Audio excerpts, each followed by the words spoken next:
Hey, thanks for coming. Welcome to the Love Shack.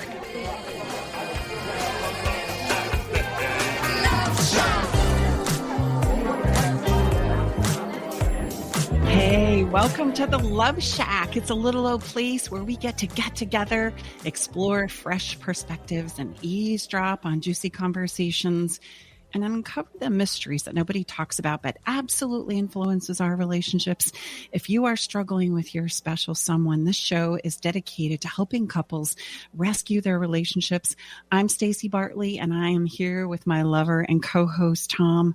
Together for the past decade, we've been teaching and mentoring couples from around the world with the sole purpose of helping them create an experience love for a lifetime, both in their relationships with themselves and with others, using sound principles and skills. It's great to be here with you in the Love Shack. Absolutely. Thank you very much. A special charge, if you're listening to us live or whenever you catch us, this is our 1-year show. So special thanks to our listeners first. Without you, there would be no show. And then all the guests, and then our incredible team at KKNW that allows this to be live, and then through the wonders of technology up to wherever you get your podcast. But again, thank you. I always say this, but it's always true, at least in my view. You're gifting us with your most precious resource, which is time. And thank you. And we do our very best to make it worth your time to spend some of it with us. Yeah. So today we're going to be diving into yet another wonderful conversation. It might be a bit surprising to you as we begin the month of October. We typically think of Halloween and think about things like the costuming and the Halloween upcoming trick-or-treaters. However, this month, we're going to focus your attention on Breast Cancer Awareness Month.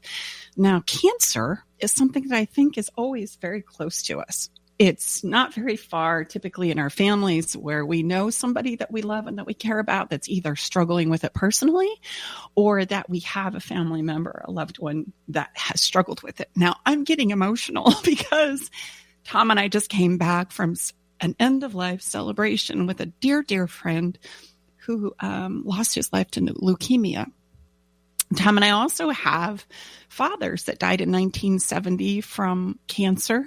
And I have a dear, dear sister who is a survivor of 20 years with stage 4 colon cancer and has knocked that out of a park. She's kind of an anomaly in and of herself. So in addition to us being touched by this conversation very, very personally, I was so delighted and impressed when I met Liz Bendit. She's going to be our guest today. And she too is a cancer survivor of 4 different types of cancer. And she rightfully calls herself a miracle. She has also created a company called BombBox. And BombBox is functional products to support loved ones who are struggling with chemo, radiation. And this is all coming from her own personal experience. And we want to have a conversation with Liz about what it took for her and her wonderful husband to support her so that she had the support that she needed, but also her husband. Like, how did they ensure that this caregiver was also supported through this process as he kept the family together, her 2 beautiful kids and their wonderful dog and their home? How does life continue? For some of us, it brings us close together, and for others, it can be the great divider. I've got stories of clients that have experienced both.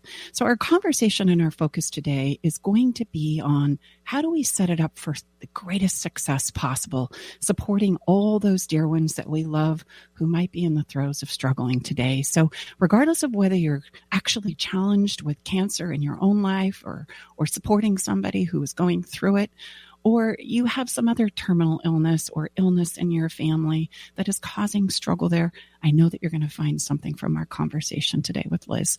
So stand by, stay tuned, and we'll be right back after this short message.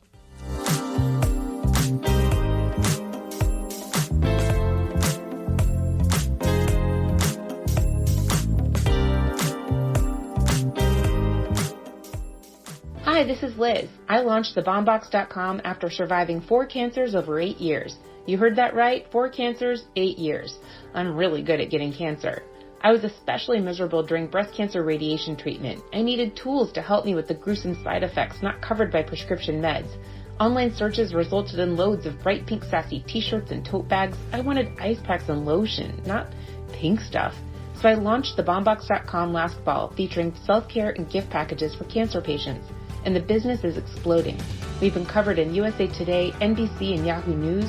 Most importantly, we've helped hundreds of patients in our first year alone. We're offering the Love Shack listeners a chance to win a soothing skin and lips box to keep or gift to a friend or family member. To enter the BombBox giveaway, simply go to stacybartley.com/fun. And please check out our wonderful line of cancer care packages at thebombbox.com. That's TAGBALMBOX.com. Here's what one of Stacy Bartley's clients says about working with her. Working with Stacy has been life-changing in a very magical way. I wanted to work with Stacy when I left a long-term marriage because I didn't want to repeat any of my relational, how would you say, unhealthiness. I'm so amazed how she has taken her experience and wrapped it into her own program, a program that is designed specially for you, for anyone that moves forward with her. She's unique, she's profound, she's magical. She has a love for others that is unmatched, and it would be a gift to yourself to work with Stacy. Learn the simple 3-step system to rescue your struggling relationship by registering for Stacy's brand new free workshop. Reserve your seat by going to stacybartley.com/workshop. Alternative Talk 1150. Hi, Tom and Stacy Bartley here. Welcome to Inside the Love Shack. Thank you so much, along with our engineer extraordinaire, Eric Ryder. We have I know I say this, I can't help it. A great episode. You know what? Yeah. So this is what we call the heart of the matter. I'm going to turn it over to my lovely wife and today, let's get this party started. Yeah, today in the Love Shack, we have Liz Bendit, and she's the owner of the Bomb Box. And as Liz says, I like to think of myself as a medical miracle. I survived 4 cancers over 8 years, and we went, what? Tom and I think of her and her relationship as a miracle too. And so we wanted to share it with our listeners today. Liz is going to share with us what she needed to heal and how she kept her relationship and her family intact along the way. I also want to just mention here that approximately 2,100 men in the U.S. receive a breast cancer diagnosis each year. Wow. Why? Because all bodies have breasts. And I love that hashtag, all bodies have breasts. While there are factors that increase a person's risk for developing breast cancer, the reality is anyone can get it. Liz, we want to welcome you to the show today so that you can share your special story with us and help us kind of all navigate the throes of cancer and all that it brings into our lives. Give us some super tips here. So welcome. It's so great to be here with you. We've been very excited for this conversation because it does kind of ring so close to home in our own personal lives. I know it's going to be great for our listeners as well. Stay with us. We'll be right back.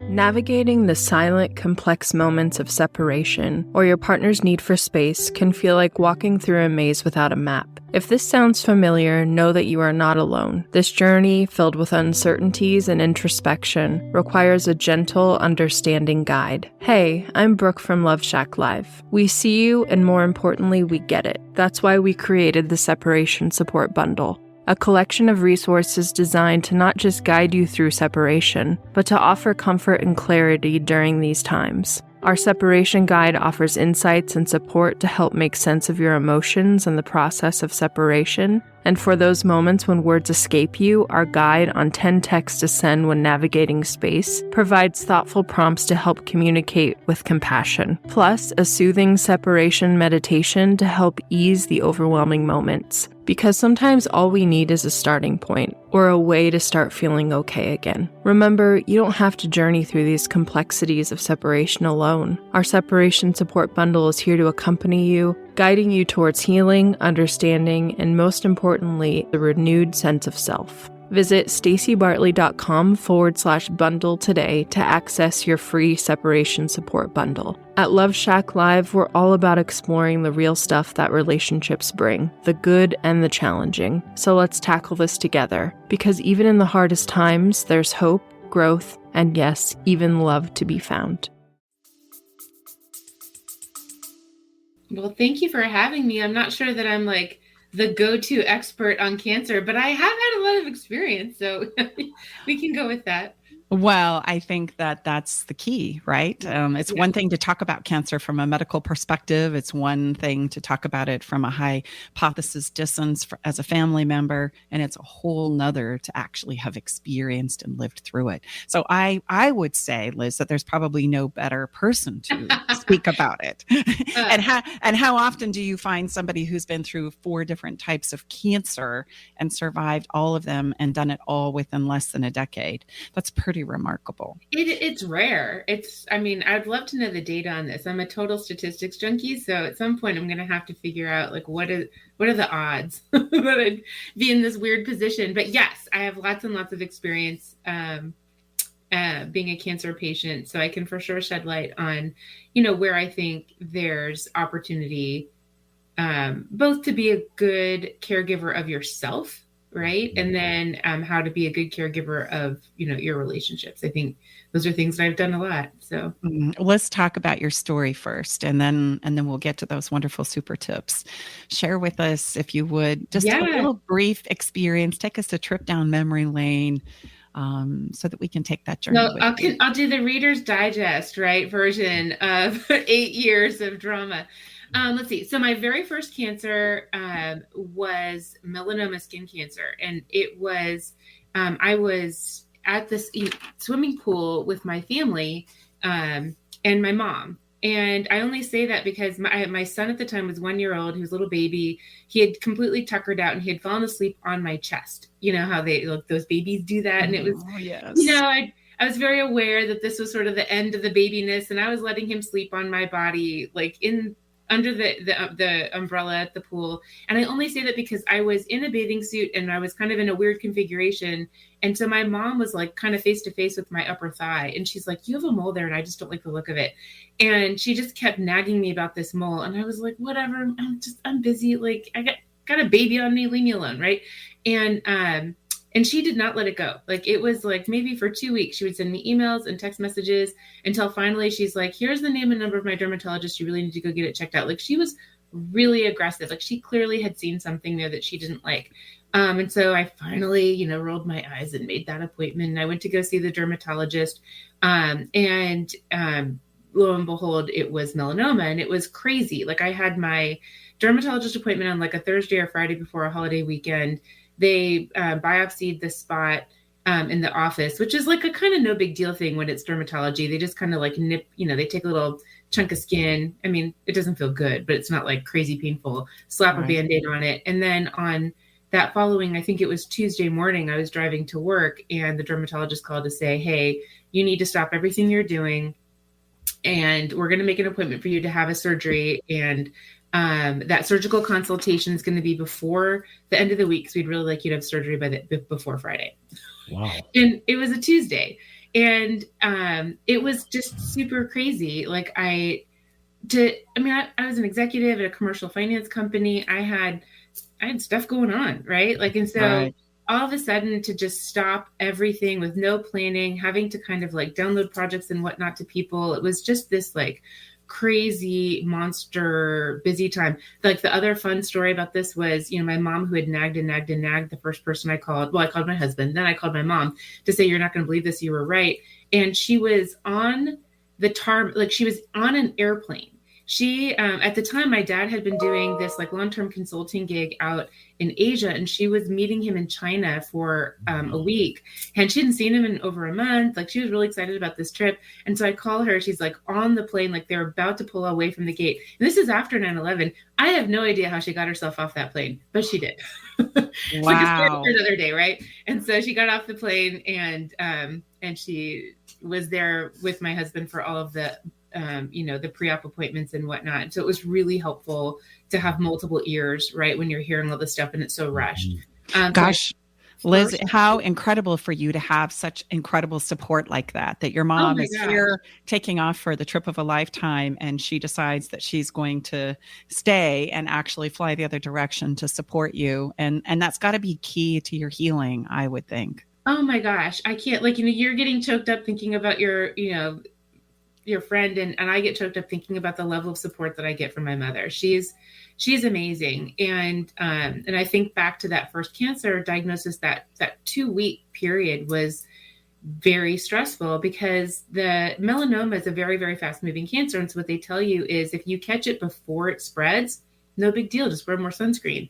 And if they don't catch it before it spreads, you have maybe a year to live. Like it's such this, like, it's either no big deal or you're going to die. Like there's nothing in the middle.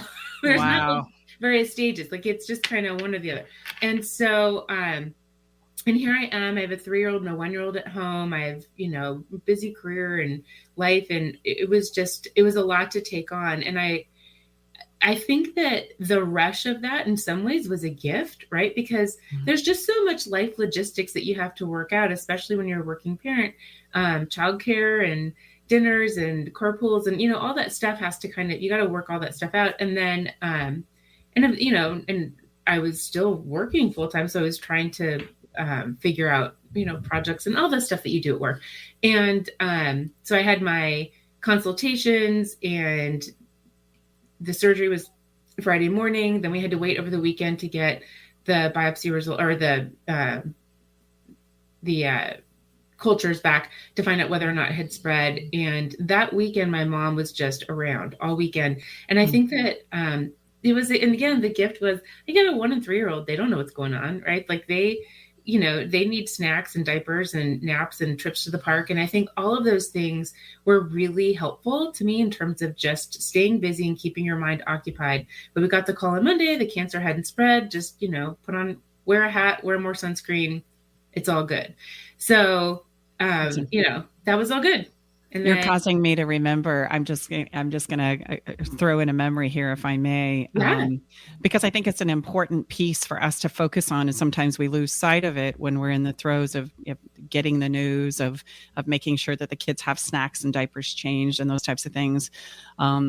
Creating this moment of making it normalized, like it's this, everything is going on behind the scenes, but yet for the family and the kids specifically, it's like grandma's around and grandma's going to play. And we're going to go to the park and we're going to have a good time. And look, and how cool of that, to have your mom to kind of step in and do that. And I had a mom too, that was like that. And she could normalize anything. I remember, when my dad was sick and dying, she made it seem like it was okay, that we got this. It's normalized. And she would turn, I'm sure, what was extraordinarily difficult experiences into some form of novelty or play, so that it was like, okay, we're okay, up to and including the day after my dad's funeral, where she could hear us all talking about what happens when life, does life go on? Do we still have parties? Do we still have vacations? I mean, what does that mean? Right. And we're all grappling with this, all 5 of us. And she opens those beautiful curtains in our living room and says, life will go on. We will love and we will have parties and we will laugh again. Right. The sun will shine in this house, whether it's shining outside or not. And as kids, we have clung to that. Right. We're just going down to Moab to celebrate my oldest brother's 70th birthday. I hope he's not listening here, because then I just gave the surprise away. But he has this actually painted on a 30-foot teepee in his backyard. The sun will shine in this house, whether it shines outside or not. And I think there's got to be a key there to healing that I just wanted to highlight as you were sharing your story, that everything is going to be okay. And that reassurance, I think, is huge. I've watched my sister do it too, as she has been a 20-year survivor of stage 4 colon cancer. And this experience of her normalizing and finding the joy in what's playing out, which is very dramatic and very difficult to wrap your head around. Her husband and her family have this incredible way of normalizing what's happening in the house. Like, we got this, it's going to be okay. And it's how cool that your mom gave that gift to your kids as well. She did. And, what's amazing is it wasn't done in a way that, like, where she pointed out she was doing it. It was just, now in retrospect, right, I can see that that's what she was doing. And she was so level-headed, right? Just kind of like, whatever happens, we'll deal with it. But let's read Peter Pan, right? Like, it was just not, we were going to sell, we were going to live in the moment. We were going to take care of the kids. I was going to ice my leg, and that was going to be that. It was just not. It was going to be, she stayed level-headed and calm, and it just created this example, right? Of, no one's going to panic. We're not panicking yet. We're just waiting for the call. When we get the call, then we'll deal with it, right? So we got the call, and it was fine. Little champagne was toasted. We moved on. And so how long before the second round of cancer? 11 months. It was not even a year. Yeah, 11 months later.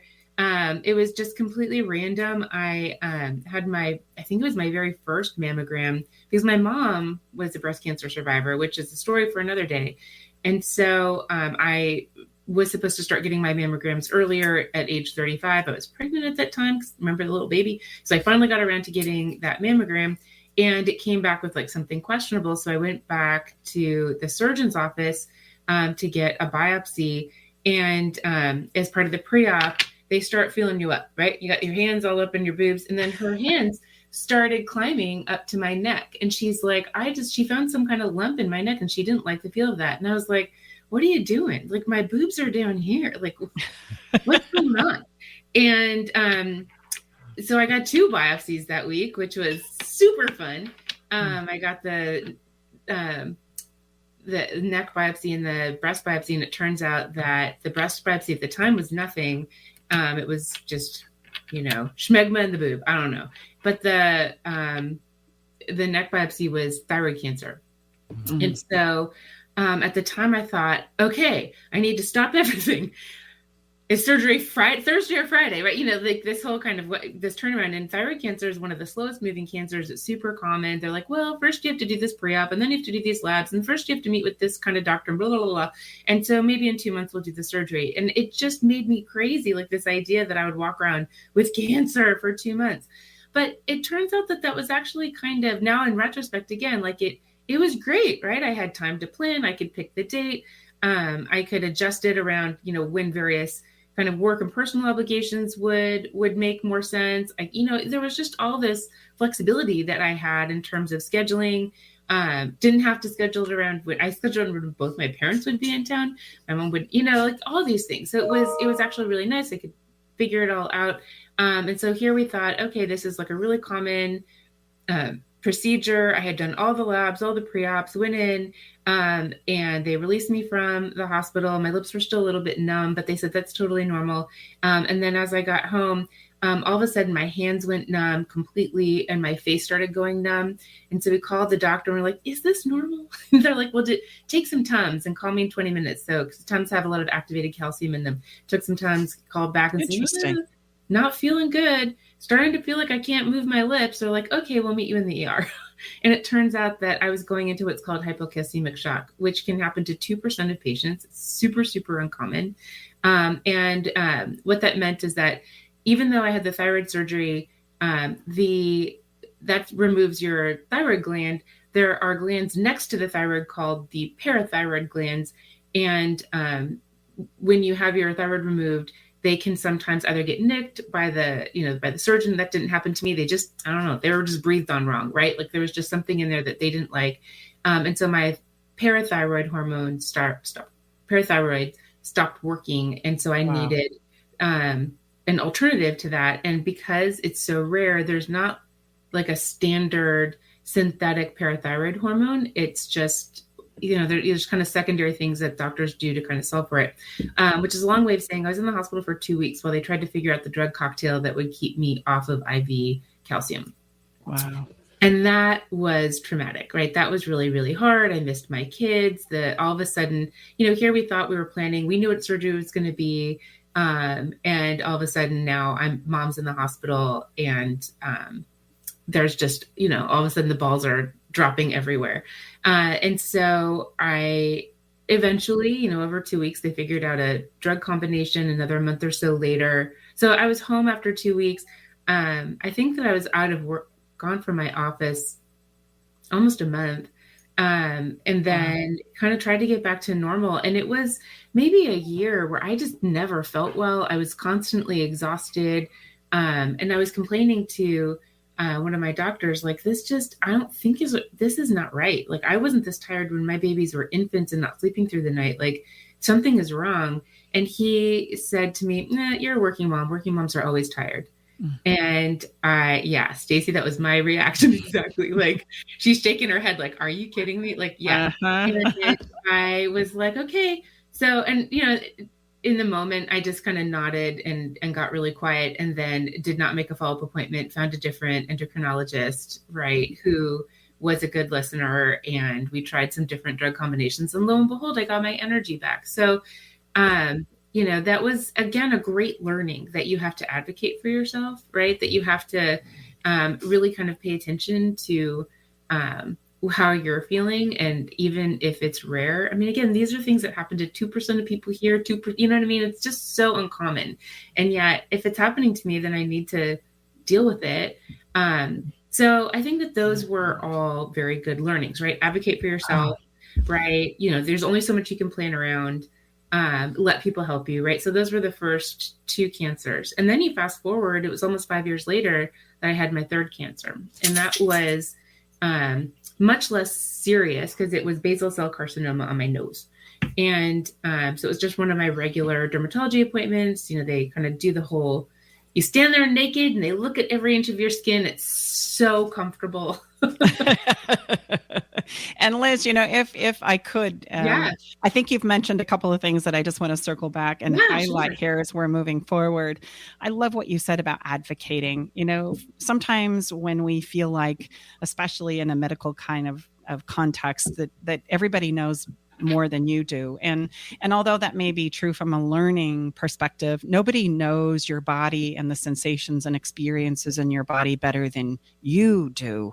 And when you're taking a medication or there's a procedure or something that is offered and yet you feel uncomfortable with it, or that is not working, or that you want to learn more about, I think so many of us just go, oh, well, okay, they said this is what's supposed to happen, or this is the way it's supposed to be. And there's so many stories from the dear people that I love in my life that has kind of pushed back on that a little bit, up to and including maybe a little bit of radical. What I'm remembering is my sister having to go in for yet another surgery as they were moving her ileostomy from one side of her body to the other. And the nurse calls and says, it's imperative that you get in today because we need to mark on your body where this is going to be moved to.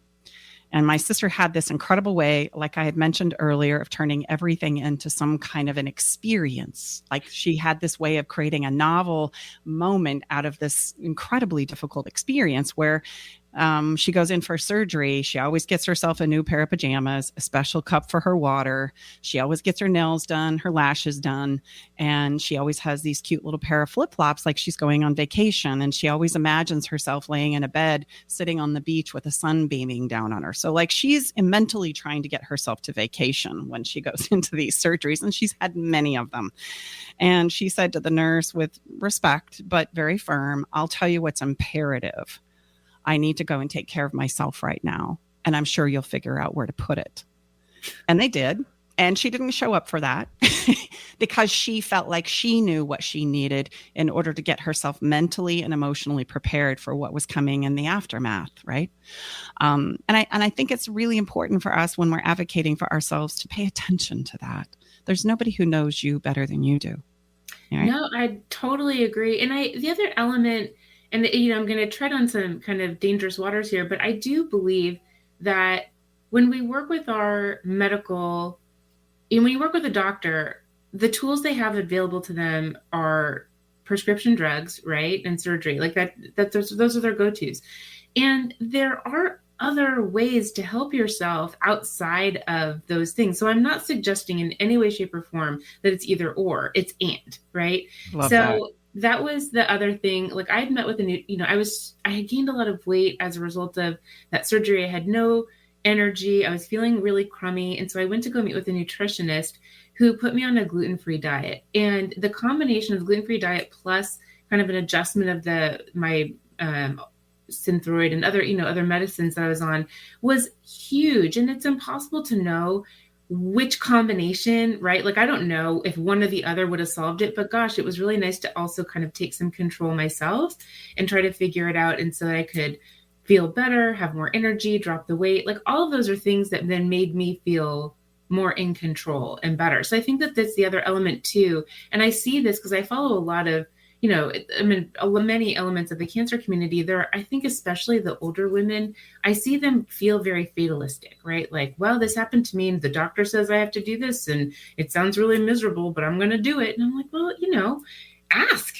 talk, see what the choices are, right? Like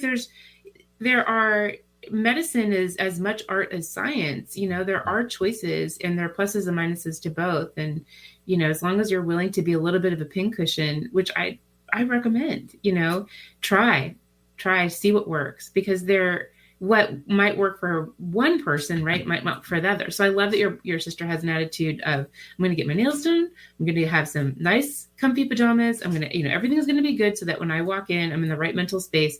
I mean, whatever you need to do, right? Whatever you need to do. Yes, absolutely. And I love that you're talking about this care of self, right? You've mentioned it a couple of times now, and I really want to highlight that. Again, if nobody knows your body like you do, then nobody knows how to care for that and to rise to the occasion. And to also point out that we figure this out with contrast, right? What works for me, what doesn't. And sometimes that is a trial and error type of a process. So don't be afraid to try new things, right? As you're learning and growing, because you're going to find that gluten-free diet that works perfectly or very well with your medication, or you're going to find the thing that makes you, refuel with your emotional gas so that you don't run out of gas with inside of yourself and flatline and feel a little bit fatalistic. And when we forget that sometimes that's how life rolls, whether we're talking about cancer or we're talking about relationships or we're talking about careers or children, it unfolds as we go. We don't figure it out before we get started. We figure it out as we go. Well, and I would just add, we're huge proponents in our body of work. Again, no disrespect, but whether you're battling, and going through cancer or just everyday life, we show up as good as we feel. Bottom line. Absolutely, so, yeah.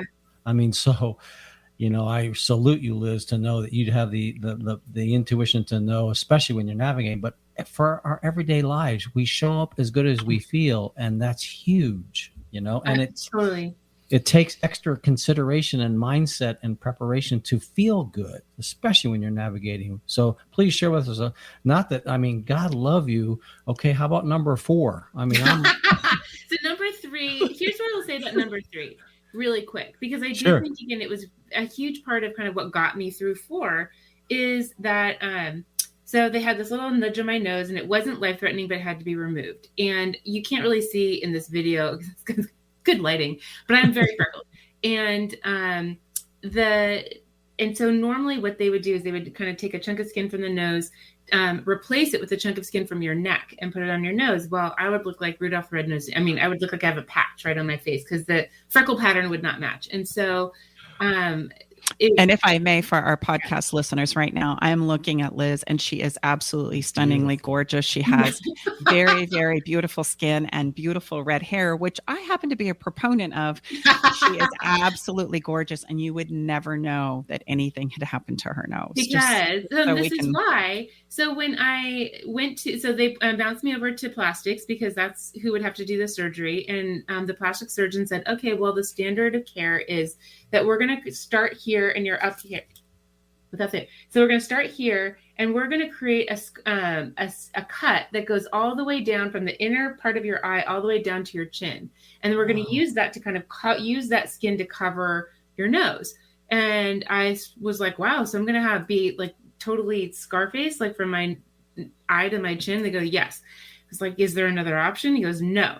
And I thought to myself, well, this isn't a fast moving cancer and this guy's kind of a jerk. So let's just go meet with a couple of other plastic surgeons. And lo and behold, I met with a plastic surgeon that had this totally alternative surgical process that he put together that was crazy. I mean, it was crazy. Like, it was a 2-part process. They removed the skin from my nose. They stretched out my skin. Like, when you go into like a turkey to kind of like loosen the skin from the leg to, stuff in the special butter and all the herbs. Yeah, that was, and I was awake for this. I cannot recommend enough to not be awake for this. And so like they loosened up the skin and then they covered it. And then I went away. I don't remember. It was like a week or 10 days. And I came back and the skin was loosened. It was enough that they could cover it up because the hole was big enough that they couldn't just close it together. And you can't tell.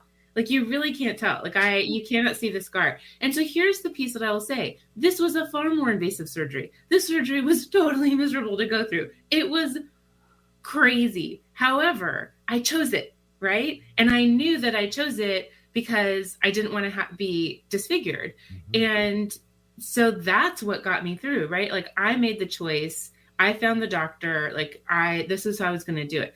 And so Dr. Coranda, if you are ever in the Kansas City area, is very good with faces, as as the women in the area have told me. And it's true. Like, I mean, you really cannot see the scar. It's very, very mild. So, I mean, and you got a facelift in the process. I could have, I didn't, but I was a little younger at the time. Now I'm wishing, right? I could have done a little tuck over here. Yeah, but they stretched it out so you don't have any like wrinkles around your eyes and stuff. I'm like, hey, that's a good payoff right there. It was crazy. So again, so learning, right? So it's all learning. And so then back in 2017, back for my regular mammogram, this is number 4, lucky number 4. The mammogram came back and they were like, no, we don't like it. Come back in 6 months. Came back in 6 months. We're like, no, it's growing. So had the biopsy, and lo and behold, it's breast cancer. But luckily it caught very, very early. And so now I have information, right? So now I've been through this before. So instead of panicking that I have cancer, I'm like, okay, well, what are my choices? What are the options? Let's interview doctors. And I took my time to decide which doctors I wanted to work with, those that would at least humor me with conversations about medical outcomes and percentages, because those are all things that I find very comforting to know. And I like data and information. That's good for me. I know there's some people that find that overwhelming. So to each his own, but for me, that was really, really helpful. And the, friends and family, there was a particular friend of a friend or friend of my mom's that got me into like this very premier, hard to get to physician or oncologist in Kansas City. And he was the biggest jerk I've ever met and made me cry in his office. And I was like, you know what? I don't need this in my life. Like, I'm going to work with the people that I want to work with. I don't care how popular and in demand he is. And to this day, I'm so grateful that I had the conscious, you know what I mean? I've been through this before. I know that I'm going to see these people a lot for the next year. Like, these have to be people I want to work with. And that's, I think, my also approach. I approached it as, here's people that I want to work with. Like, I'm not signing up for a medical overlord, right? I am signing up for a medical team. And it is a really different attitude going in, saying, who is my team versus, who is going to be my dictator. And oh, wow. That's so well said. And I think that's such an important element for us to feel like we're supported. Yes. To feel like we have what we need and to feel good about what it is we're doing and the people that are working as your team. There isn't a price tag that you can put on that feeling that then helps us heal. My sister also has had some very similar experiences of formulating a team that she feels very safe and very good about being in her sphere of influence, and that actually stimulates the healing process. So it really doesn't matter. I mean, not to minimize, like you said, we are treading on very interesting waters here, but to feel good about who you're carrying and placing literally your life in somebody's hands, how you feel about that person and that team makes all the difference in the world sometimes. It does. And I think that there are some, there are some doctors that are more conservative than others. There are some that are more aggressive, some that are more quiet, some that are really chatty. And I think it's just about, matching up that doctor's approach and persona with yours, right? And I think those are things that make a huge difference in this whole experience. I mean, you only get one life, right? So when I was going through, so I chose, so I did all of that. I did my interviews, chose my treatment plan.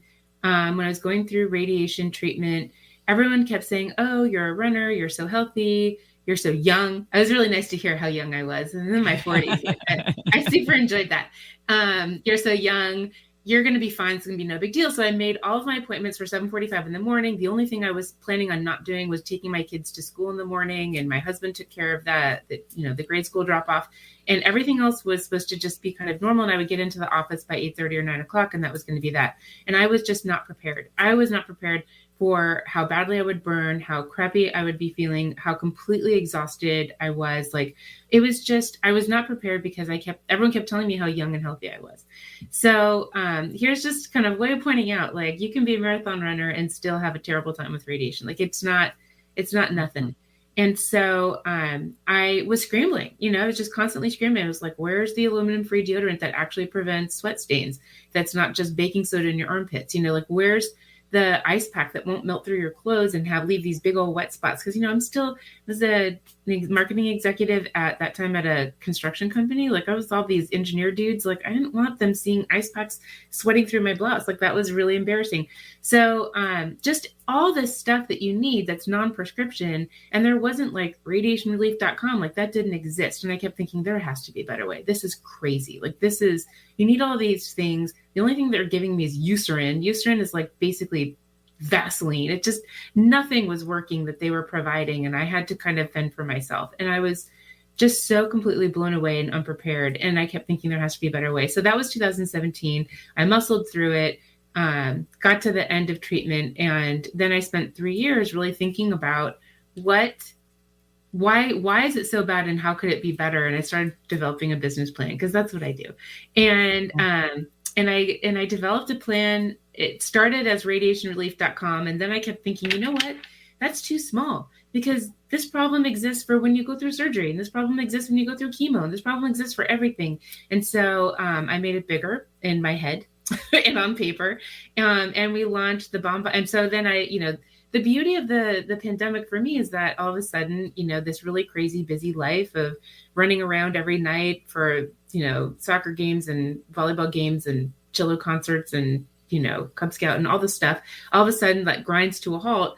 And I had time. And so I put together kind of a more thoughtful business plan with actual numbers and data, got a little bit of startup funding, and ended up taking a really big leap and quitting my corporate job and launching the bombbox.com. And it launched, I did a lot of development over the summer and then launched in fall of 2020. And we are also celebrating roughly our 1-year anniversary. So congrats to us all. Yay! And, the whole thing has just grown so fast and it's just been amazing. And one thing that I will point out in terms of growing the business, the very first thing I did, I should have mentioned, is I put together a survey because I'm in marketing and that's what we do, trying to, confirm that is there an audience and a market for this? And a market. Yeah. And so I developed a survey, and the survey started with questions like, have you ever had cancer and done these treatments? And you kind of went down one path. And if you hadn't, then have you ever purchased a gift for somebody that's gone through cancer treatment? And so kind of went down these multiple paths. And what I learned, and so first of all, it was the pandemic. If you remember back in March of 2020, everyone was in front of their computers and bored out of their skulls. So if I sent an email and said, hey, here's a really long survey that with no incentive whatsoever, could you take it? Everyone was like, great, something to do. And then they shared it and it went viral and it collected almost 600 responses, which is awesome. It was statistically valid. And so the learning just completely validated that I wasn't alone. And so when you ask cancer patients, what are the tools that you really needed and wanted when you were going through your treatments? And there was like a list of like 50 things for them to choose from. And the absolute top performing, best performing items were all functional. So things like ice packs and lip balm and essential oils, which I had never used. So that was kind of a new thought to me. And all the absolute worst, bottom of the barrel, worst ratings were all what I would call inspirational. Kicking Cancer tote bags, worry stones, coffee mugs, right? All of those things, those pink t-shirts that I had just got so many of, and they're so well-meaning, right? But no one wants that stuff, or at least in our survey of people, nobody wanted it. What they wanted were functional tools. And that was, to me, the big insight that led to the launch of the Bomb Box, which was, why can't care packages be functional? Because, gosh, nobody needs more pink mugs. Like, I'm telling you. And fuzzy socks, right? Fuzzy socks I have a love-hate relationship with, because, the thing is, people really love the fuzzy socks. They are cozy, and your feet do get really cold when you're going through chemo. But yes. Those are ones that I think they tread the line between like functional and totally inspirational. But yeah, the inspirational stuff like the bags and the pins and the books and the journals. I mean, those are things that just really did not rate well. That's good. Yeah. I was always, when we first met, I was so inspired by what you had done here. And I'm thinking of being a person who's looking to support somebody who's maybe in the throes of this as a friend or a family member, or maybe a lover, your partner, and to have somebody surprise you with a functional product, right? To think that you learned about that and you thought through that would be so touching. And so I just want to mention that here, right? That's what I love about the Bomb Box is that it's a place where you can go without a whole lot of heartache to actually find something that's not only going to help your lover, your person, the person that you love and care about, but it's also going to provide them with something functional that they need as they're going through the journey and the process. I think that one of the best gifts is that as a patient, when you receive it, you feel heard, right? You feel heard and seen, like, oh, they get it. They get how miserable this is and how much pain I'm in. As opposed to, I feel like the opposite is true when you get those, at least for me. And again, I can speak for myself and certainly just anecdotally with other breast cancer survivors, those pink t-shirts, man, like getting that stuff makes you feel like you almost have a responsibility to be perky and the breast cancer warrior, hold with the strong arm. And, a lot of days you don't feel like a breast cancer warrior with your strong arm. You kind of want the opportunity just to kind of like lie in bed and watch Saturday Night Live reruns, like no one needs the extra added pressure to be a good patient. Right. Like, and that's, I think that's my interpretation certainly of why those items kind of have an almost negative connotation to a lot of cancer survivors. And well, I would say that, this is the absolute confirmation. What we teach and mentor in our body of work is, and sometimes people have a hard time getting their arms around it in relationships, like other areas of life, specifics. I have a saying that I love to share, and I do it often. Specificity in our relationships is like catnip for our soul. And what you're advocating, tell me if that doesn't resonate, is totally. Like catnip. So functionality would be like catnip, like, oh my gosh, thank you so much, because this brings me such relief and comfort. Gosh, and unfortunately we've got to wrap this up. And so my mind is like thinking, okay, how is the best way for us to do this? We didn't get a chance to talk about the support of your husband and your family. And I'm sure that he contributed so much to your healing process. So I just want to give a shout out to him and your family and your mom. And I want to give a shout out to you for doing all that you could to stay engaged in life and present with those that are around you as well. And yet be able to kind of be nurtured and allow that support and nurturing in when it was necessary, right? And there's a give and take there that I think I want to highlight. So as we land this, I want to do two things. I want to give us a chance to take away our biggest thoughts from our conversation today, each three of us. And then I want to give you an opportunity to talk about the really cool giveaway that we're doing throughout the month of October that you're doing specifically for our listeners inside the Love Shack. So we got to do this in about 30 seconds. So I guess we're going to have to make it quick. But Liz, do you want to go first and tell us what is the biggest takeaway that you would like to share with our listeners today from our conversation and from your experience? Oh, wow. That's a lot of pressure. I think that certainly if there's anything anyone can take from my 4 cancers and experience is don't forget to take care of yourself and to be your best advocate. And that is not selfish. That is smart. And so I just cannot stress enough the importance of self-care in the middle of all these cancer treatments. It's overwhelming and terrifying, no doubt. But to me, self-care is a combination of advocating for yourself and then also taking care of yourself. So making sure that you have all of the functional support tools that you need. And that certainly is why I launched thebombbox.com, right? It was all about those functional support tools because, you don't have to wait for someone to buy them for you. You can buy them for yourself. Guess what? We take both credit cards of self-care and gifting. I love that. Yeah. Yes. Allow people to help and support you. And if by chance you're standing on the sidelines wondering what to do, I just want you to understand that showing up and being present is the thing to do. We don't have to fix it. We don't have to figure it out. That the person who's actually struggling just needs to know that you're there and that you're standing by. And sometimes that's so reassuring in and of itself. And then, yes, if you want to explore some functional products, even better, right? Like Tom said, that's catnip to yourself. And I'll just add on that is life is all about relationships. Thank you, Mom.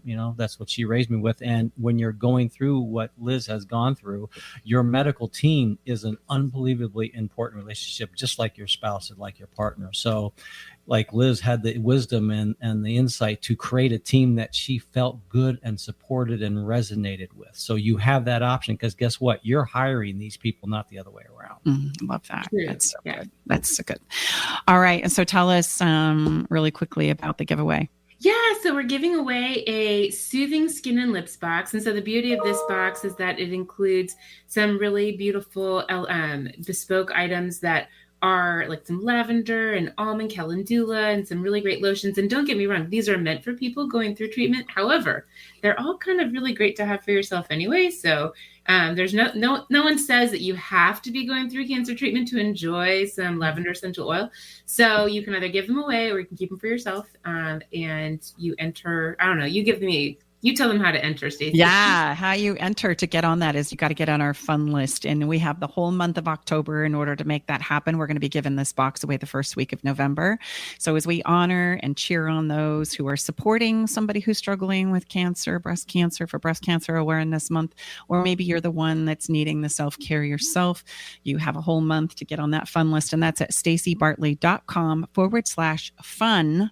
Again, staceybartley.com/fun. Get on that list, and that will enter you to win that beautiful bomb box that is only happening for our listeners inside the Love Shack. So your odds of winning are really great, right? It's not like we're opening this up to the whole world. So make sure that you get on that list.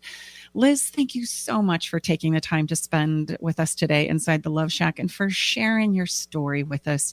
I'm sure it's going to be a comfort as well as informative to so many people right now who are maybe in the throes of this challenge or supporting someone who is in the throes of that challenge. So thank you so much. And we look forward to maybe having you back again sometime. Absolutely. Thank you for having me. You bet. Have a beautiful day. You too. So we're going to take a really quick break. It's going to be super quick because we got a couple of things that we still need to do. We got to have a little fun, babe, and I've got to do a drawing, and we have a little bit of love to spread around. Stay tuned. We'll be right back. Are you ready to venture off the beaten path, expand your mind, raise your consciousness, and open your heart? Allow me to entice you with interviews with amazing souls from around the world. Indulge in history, mystery, science, and spirituality. There's weekly skin tips, live esoteric readings, and answers to life's burning questions. So come join me, Sakura, your host, intuitive medium and spiritual hypnotherapist, each Wednesday at 2 to 3 p.m. right here on KKNW for Love from the Hip. Hi, I'm Nathan Mum, host of Tech Time Radio with Nathan Mum on KKNW. Tech Time Radio's live show is Saturday from 4 to 6 p.m. And you can always check us on the web at techtimeradio.com. Our segmented stylized radio gives you the breaking news before it hits mainstream media. Join myself and Mike Corday as we'll make you laugh. That's good. So, Hooked on Phonics worked for you, didn't it? It did, just a little bit. And learning something new in technology. Join us Saturdays 4 to 6 p.m. and Thursdays from 6 to 7 a.m. The technology show for the everyday common person. Welcome back, everybody. Tom and Stacey Bartley inside the Love Shack. We're going to jump right into our Follow the Fun. And we've got a giveaway going on right now. We do that the first week of every single month for those who are on that fun list we talked about just before the break. And we're also celebrating our 52nd episode. So today is a big day for us. Again, as Tom had said earlier, thank you so much for being here with us inside the Love Shack and helping us grow and spread the word. And today our giveaway is, because it's getting cool outside, I want you to envision or imagine for a moment you and your special somebody like curling up on the couch, and you have this beautiful throw that you get to like throw around you, and it's soft and it's sensuous and it feels so good because it's getting cold outside. At least it is here in where we are. And then you got favorite little beverage going on with it, and your toes touching you. Maybe a fire. I love where you're going there, babe. So that's what we're going to give away today, the throw. And if I could put that whole experience in a box for you and ship it to wherever you are in the United States of America, I would. And we're going to ask our Eric writer, our engineer, to pick a number between 1 and 100. And this will be our lucky winner for this month's giveaway. Eric, what number have you got for us? Let's go 12. 12. Oh, 1, 2, 3, 4, 5, 6, 7, 8, 9, 10, 11, 12. Okay. Well, we have envision13@yahoo.com. That's going to be the winner. And don't worry if you don't know who that is. For sake of security and privacy, we are going to personally email you in just a little bit and let you know that you are the winner of that incredible throw. Again, envision13@yahoo. Okay. We'll be in touch with you very soon to get your address and send you your incredible gift. Time for some feel good. What are we feeling? Yeah, it is. We're going to spread some love today because we had such a wonderful conversation with Liz. Or I guess we're going to have. Okay. Well, Eric, I think we're going to skip it because, you're such a sweetheart. We're gonna do Claudia next week. That's gonna be a fun thing to talk about, but we're gonna stay that off and honor the time that we have together here. Your time, our time, our radio station's time, who hosts us, and we're gonna talk about the feeling part of this conversation. I found this incredible song in doing some research for the episode today. It's called "The Pink Song," and it's sung by Dolly Parton, Monica, Jordine Sparks, Rita Wilson, and Sarah Evans. And I love the conversation that is happening in this song that says, you got to believe without seeing. That's so true. You got to keep going, keep breathing. And when you face a day that feels like you're going to break, lean on the ones that you love, the guardian angels from above, and think about when pink is just another color in your life. And I think that's well said. So check this out. You can find this song along with all the songs for each and every episode that we use every single week that we're in the Love Shack with you on our website at stacybartley.com. It's a Spotify list that you can listen to all of them. And again, I want to highlight, it's important for us to learn how to feel, not just think. And it's the feeling part that creates that emotional experience that relationships are made of, both with yourself and with others. And I would ask you, if you're feeling challenged, if you have this type of a challenge that Liz was so vulnerable and shared with us, or going through other types of challenges that you're not sure how to navigate, I cannot encourage you enough to listen to our brand new masterclass. That masterclass is going to help you say what you need to say and highlight exactly what Liz talked about. Advocate for yourself. Yes. There's nobody that knows what you need more than you do. And that's so true, whether we're talking about a medical team or we're talking about our lovers that are here to support us, but have no idea sometimes what to do or how to knock it out of the park. Really simple too. This is on demand, just like going to Netflix. Just go to stacybartley.com/workshop, all one word, and you can listen. You can take it in. It's about 1 hour long, and I promise you, it's some of our best tools. Yeah. So thanks so much for being here today. And woohoo, we're 1 year old. Have a beautiful week. And if you love the show, spread it around. We look forward to being back here with you next week inside the Love Shack. Until then, take good care of yourself. Thanks, everybody. Bye-bye.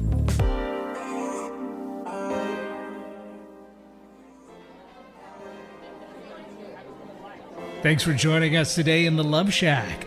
We hope you came away with something that made your toes tingle. To learn more about everything you heard on today's show, go to stacybartley.com/podcast. Love the show? Help us spread the love by sharing the show with others.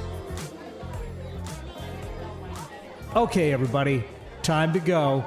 We got to close the doors to the Love Shack for this week.